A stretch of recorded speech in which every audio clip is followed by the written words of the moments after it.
This is your first LinkUnite event, or? It is. First event for me.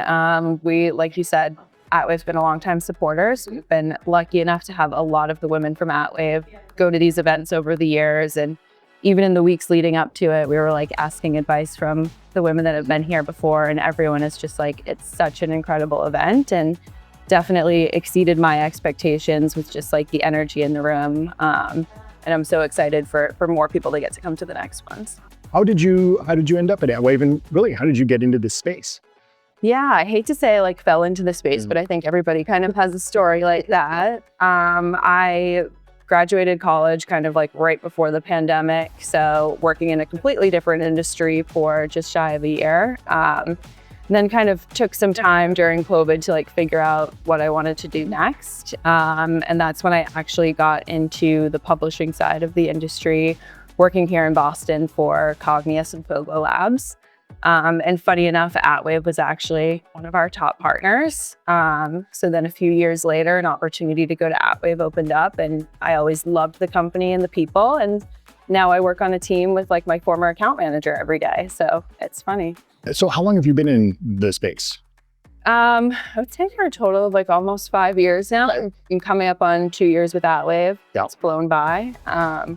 But yeah, about 5 years. You'll blink and it'll be 20. Yeah. So, but even in that 5 years, I'm sure you've seen the industry shift in a lot of ways, both certainly in the sense of offers that are, you know, things that work, things that don't, but also in just the relationships in the industry that has been very, you know, it's been a boys club, you know, and I can tell you, you go back 20 years and it was really a boys club. How have you seen that shift even in your 5 years? Yeah, absolutely. In the 5 years, I've noticed it for sure. I think like we see more and more meetups like this at conferences and everything. And even just in the partnerships that I have, I'll say very fortunate to work for a company like Atwave that like sees the importance of having women in this industry. And we have such great female representation at Atwave. And that really starts from the top with Amanda, and that's always been important to her. What kind of things do you see on the horizon in the industry at large, and email in particular? You know, what kind of challenges and opportunities we'll see coming our way? Yeah, I think Atwave's interesting because we are so focused on just email that we kind of are always thinking about like what's next and how can we grow it. Interesting topics kind of even coming out of our chat yesterday is AI is just continuing to grow and have more of an influence on the industry. So I think we'll see that really continue to grow.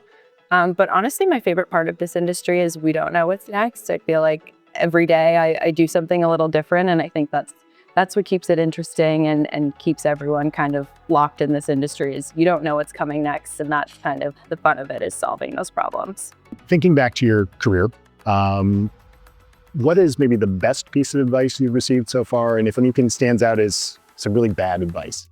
I think my favorite piece of advice, and the one that has had the most impact on my career, is just like the people that have told me to trust my instinct and to kind of fail fast, especially in this industry. It's like really the only way to truly fail, I think, is to just like stick with status quo and not try new things. So I think that's been my favorite piece of advice, is just kind of like, you are in the position you're in because you're good at your job. So just trust your instincts and go from there, and you'll always learn from the failures you have. Great. All right. Sweet. Killed it.